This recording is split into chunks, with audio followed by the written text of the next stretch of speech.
আসসালামু আলাইকুম বন্ধুরা, কেমন আছেন আপনারা সবাই? আশা করি ভালো আছেন। আমিও আল্লাহর রহমতে অনেক অনেক ভালো আছি। তো আপনারা কে কোত্থেকে আমার এই ভিডিওটা দেখতেছেন অবশ্যই কমেন্ট করে জানাবেন। আর আজকে আমি রান্নার কোনো বিষয় আপনাদের সাথে শেয়ার করব না। তো রান্না করতে করতে আমি কেন ঢাকা থেকে গ্রামে চলে আসছি সেই ব্যাপারে আপনাদের সাথে শেয়ার করব। যেহেতু আমি একটা ভিডিওতে বলছি যে আমি দীর্ঘ 16 বছর ঢাকা ছিলাম। তো আপনাদের মনে প্রশ্ন আসতে পারে যে কেন এত বছর ঢাকা থেকে কেন গ্রামে চলে আসলো। তো সেই বিষয়ে আজকে আমি আপনাদের সাথে কথা বলবো। আসলে দীর্ঘ 16 বছর ঢাকায় ছিলাম, বিয়ের পরে থাকা ঢাকায় ছিলাম, অনেক অনেক ভালো ছিলাম আলহামদুলিল্লাহ। আল্লাহর কাছে লাখ লাখ শুকর, আমরা অনেক ভালো ছিলাম। আপনাদের ভাইয়া তার ঢাকায় নিজস্ব বাড়ি ছিল, এমনকি কারখানা ছিল নিজস্ব কাপড়ের, এমনকি 2-3টা দোকানও ছিল তার। তো আলহামদুলিল্লাহ অনেক অনেক ভালো ছিলাম আমরা। তো হঠাৎ করে করোনা চলে আসলো। করোনার সময় আসলে সবাই দেখবেন অনেক অনেক ব্যবসায়িকরা আছে না, করোনার সময় যে ড্যামেজটা খেয়েছে আর উঠতে পারেনি।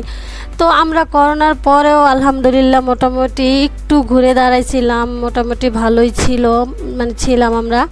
তো আলহামদুলিল্লাহ চলতেছে চলতেছে চলতেছে ভালোই চলতেছে। তারপরে হঠাৎ করে আমার বাবুটা পেটে আসলো। পেটে আসার পরে বাবুটা পেটে থাকাকালীন আমি এতটা অসুস্থ হয়ে পড়েছিলাম, আর বাচ্চাটাও অনেক অসুস্থ ছিল। তো বাচ্চা আর বাবুর কাহিনী আমি পরবর্তীতে একটা ভিডিওতে অবশ্যই আপনাদের সাথে শেয়ার করব। তো আজকে যেই টপিকে কথা বলতে চাইতেছি সেটাই বলি।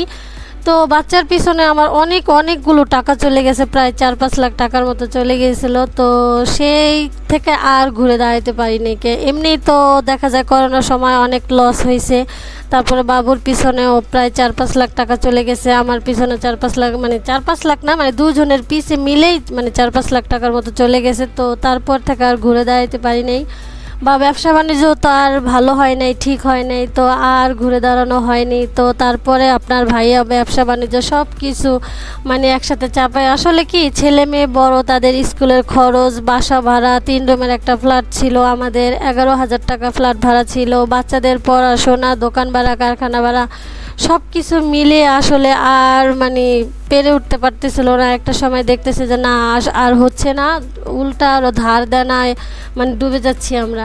ধার করে কয়দিন চলা যায় বলেন? তো তারপরে আপনার ভাইয়া কি করছে, ব্যবসা বাণিজ্য সমস্ত কিছু গুছিয়ে সে আসলে বিদেশে চলে গেছে। তো আমরা একা একা ঢাকা কি করব, দেখা যায় একা একা শ্বশুর শাশুড়ি তো নাই, তারা মারা গেছে। তো দেবর ননদ ভাসুর সবাই আর কি ঢাকায় আছে।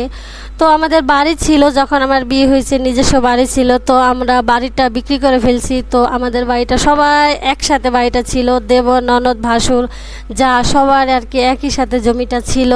তো যাই হোক, পারিবারিক ঝামেলার কারণে বা একটু সমস্যার কারণে, পারিবারিক গ্যাঞ্জামের কারণে আসলে বাড়িটা বিক্রি করা হয়েছে, কোনো সমস্যার কারণে না, নিজস্ব কোনো পার্সোনাল কোনো সমস্যার কারণে না, জাস্ট পারিবারিক ঝামেলার কারণে আসলে বাড়িটা বিক্রি করে ফেলছে। তো বাড়িটা বিক্রি করে ফেলার পরে যেমন আমরা আর কি ভাড়া চলে গেছি। তো ওইখানে ভাড়া থাকতেছিলাম, ভালোই ব্যবসা বাণিজ্য করতেছিল। তারপরে করোনা আসলো, করোনার পরে এমন এক ধাক্কা খেলো, যার কারণে ধাক্কায় আসলে আর ঘুরে দাঁড়াতে পারেনি। তারপরে একটা সময় ব্যবসা বাণিজ্য গুছিয়ে আর কি সে বিদেশে চলে গেছে। তো আমরাও গ্রামে চলে আসছি। গ্রামে আমাদের বাড়িঘর আছে এরকম না, গ্রামেও আমরা ভাড়া থাকি। বাবার বাড়ি, সেজন্য আসলে এই গ্রামে আসা আমাদের। বাবার বাড়ি যেহেতু এখানে কাছাকাছি, আমার সুযোগ সুবিধা হবে, সেজন্য গ্রামে আসা। তো আমি আমার বাচ্চা কিভাবে হয়েছে বা এত টাকা কেন খরচ গেল সেটা নিয়েও একটা ভিডিও বানাবো। যদি আমার সেই ভিডিওটা দেখতে চান, সবাই আমার চ্যানেলটা সাবস্ক্রাইব করে রাখবেন। অবশ্যই আমি সেই ভিডিওটা দিব পরবর্তীতে সময়। আল্লাহ হাফেজ, ভালো থাকবেন।